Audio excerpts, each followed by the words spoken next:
ficar sem vergonha e fazer pergunta. O jeito que está falando para o pessoal ficar sem vergonha e vir fazer pergunta. É para que todo mundo escute, não tem microfone sem fio, então não dá para ir até onde vocês estão sentados.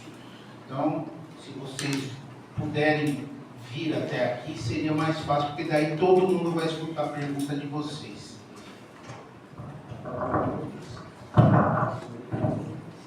Vamos lá, pessoal. Tem uns minutos ainda. Ninguém? Não, Cláudio, acho que dá para ouvir. Aquele que tiver pergunta, levantar a mão, eu acho que dá. O pessoal fica tímido, né? Então, Gente, eu vou fazer uma pergunta assim, meio que... Eu queria saber, bem, eu queria que vocês me falassem o que vocês acham a respeito do buraco negro. Posso falar mais uma? O buraco negro, na realidade, é uma catástrofe cósmica. Você pega uma estrela gigantesca, muito maior que o Sol, ela tem um ciclo de vida. Ela tem hidrogênio que ela vai queimando durante o seu tempo de vida. O que ocorre? Um equilíbrio entre a força da gravidade que tenta esmagar a estrela e o núcleo que tenta explodir a estrela. Então, enquanto houver esse equilíbrio, está ótimo. Vamos supor que a outra estrela esgotou o hidrogênio, não consegue mais, o núcleo não consegue emitir a mesma pressão. O que acontece? A gravidade vence e esmaga a estrela. Você pega uma estrela muito maior que o Sol e fica com o meio da Terra. Você tem uma ideia. O Sol é 1.450.000 vezes maior do que a Terra. Eu estou falando de estrelas 3, 4, 5, 6, 8 vezes maiores. Então o que acontece? Como se eu tivesse um giz aqui quebrado. Ocorre uma deformação no tecido espaço-tempo. Ele forma que nem... Imagina, sabe bexiga de aniversário? Aquilo que a esposa faz a gente soprar para pegar um folha. Corta essa bexiga, faz ela uma folha. Se você colocar um peso no meio dela, o que vai acontecer? O meio vai afundar, não vai? Não vai? Vai dar um peso? Sim. Essa lâmina de borracha é o tecido espaço-tempo. O que acontece? A estrela se torna tão densa, que se eu pegasse uma caixinha de fósforo, mexesse com essa matéria e pusesse aquilo no chão, ela atravessaria o planeta. É tão pesada que ela é. Então, o que acontece? Ocorre essa deformação desse tecido espaço-tempo. Esse núcleo estelar fica lá no fundo. Qualquer coisa que passa ali no horizonte de eventos, o que é o horizonte de eventos? É uma nuvem de destroços que fica à volta do buraco negro. Você passou esse horizonte de eventos, todos os seus problemas acabaram. Você vai para lá, a gente sabe Deus o que vai acontecer. Isso é Tá? Deu para responder? E a questão do ecólogos, qual a sua opinião? A questão que está vindo, esse planeta intruso? Veja bem, está conversando isso agora com meu amigo. Não concordo. Por quê? Todo corpo celeste tem um cartão de visita chamado gravidade.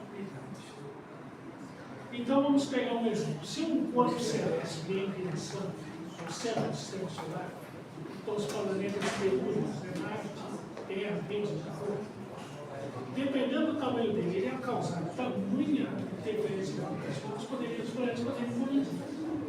Ou um planeta se arremessar para fora do sistema solar. Outro detalhe, ele fala que povos é aquele que está sendo registrado ali. Então é tão frio, que a atmosfera congela e desce. Quando ele chega um pouquinho mais perto, a atmosfera volta a existir. Você imagina o planeta desse chegar perto do nosso, mais próximo do nosso, aquela água vai derreter. Vai derreter. Mas o efeito da gravidade do Sol nesse planeta, você vai ter maremotos, tsunamis, terremotos. Dá para viver no planeta assim? Não dá, né? Outro detalhe. Mas ele interfere com Plutão e Netuno. A interferência continua, ou seja, ele continua lá. E não é só o planeta que pode provocar isso. Uma grande quantidade de massa, por exemplo, uma nuvem de cometas. Pode provocar isso? Pode. Então, enquanto a gente não achar o que tem lá, é complicado, porque é a distância. Precisa haver um índice de reflexão de luz nesse planeta, que reflete muita luz, pouca luz. Refletir pouca luz, aí é mais difícil de ver. Nem o James Webb conseguiu ver nada ainda.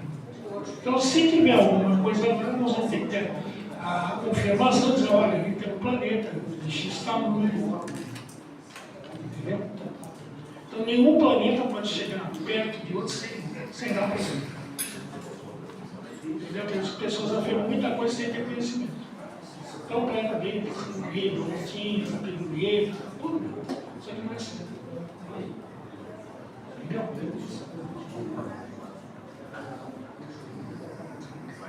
Para o senhor mesmo. Só um comentário. Só vou pedir uma gentileza. Eu estou indo meio sul da gripe.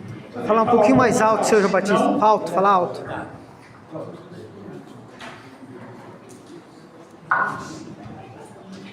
Só um comentário. Eu trabalhei por 2 anos e meio dentro de uma gaiola de Faraday. E quando eu estava dentro dessa gaiola, fazendo testes eletrônicos, eu me sentia com uma sensibilidade de pensar melhor e de desenvolver melhor as minhas ideias e os meus projetos. Só esse comentário. Isso também é muito ligado à forma piramidal. Inclusive, na forma piramidal, o pessoal já fez testes, colocou alimentos e eles não se deterioraram. Você está entendendo? Então, não é tudo que a gente não registra que não existe. Um grupo de pesquisa foi onde está Stonehenge, na Terra. Eles foram com magnetômetro. Não volta lá Ele fez o experimento de radiestesia. Pegou uma varetinha de metal, fez um L, segurou. Quando ele chegou perto das pedras ali, o metal ligou. Então não é tudo que a gente tem que a gente consegue registrar certamente. Um exemplo muito disso, por que todos os monumentos históricos da humanidade ficam no paralelo canteiro disso? Será acaso? Só acredita em acaso? Uma perguntinha. Eu queria fazer pergunta também. Aqui, ó. Falou aqui, não tem problema. Você pode me dar carona até o metrô que tá chovendo? Mas essa é a primeira pergunta. A segunda pergunta é: eu sou curioso, sou científico, estudo muito a matéria, mas como curioso, eu vi uma reportagem uma vez, uma relação, se alguém souber explicar um pouquinho mais, a relação do espiritismo com os extraterrestres, se existe uma ligação, um contato.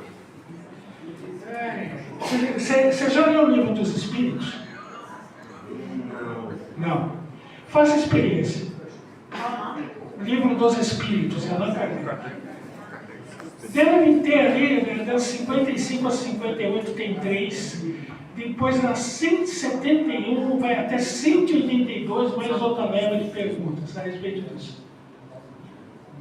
Ou seja, a vida extraterrestre está contida na doutrina espírita desde o início. Kardec fala que todos... É fato que existe uma relação.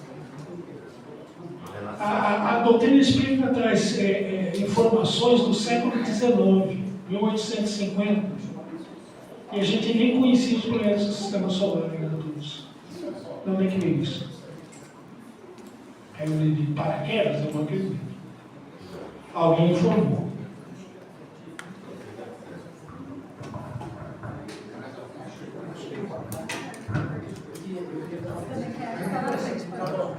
Pode ser? Fala daí. Bom, vou fazer uma pergunta para o Pedro. Pedro, tem gente que acredita que a história dos Anunnakis não era um trabalho escravo, era uma troca. Se os humanos ajudassem eles davam em troca o quê? A tecnologia da geologia, da tecnologia, né? E bate mesmo com a Bíblia, até o dilúvio, nas tábuas da Suméria, você acha que isso, né? E para o Renato, rapidinho, a questão do híbrido, você é uma missão híbrido, depois você vai me explicar, né? Mas primeiro pode ser o Pedro. Tá bom? É isso aí. Tem Tem muitas pessoas que têm controvérsias com relação à história de Zecaria Sitchin, com o que ele fala sobre das tabuletas. Eu li praticamente todos os livros de Zecaria Sitchin, sempre estudei muito sobre ufologia, etc. Eu diria para você o seguinte: faz muito sentido, está muito bem relacionado o que fala Zecaria Sitchin com a Bíblia, com a astronomia, com um monte de coisas, né?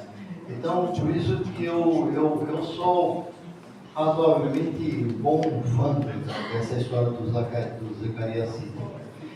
Com relação a essa história de fazer os humanos escravos, etc., eu concordo com você. Não seria necessariamente uma escravidão, e sim uma forma de criação dos seres humanos para ajudarem a cumprir o objetivo deles na Terra, né? E talvez não seria exatamente uma escravidão. Um trabalho como qualquer outro. Respondi a pergunta? Respondi. Deu certo, as duas. O Renato sobre Rubens é uma mistura de híbrido com híbrido, só para ele dar uma análise.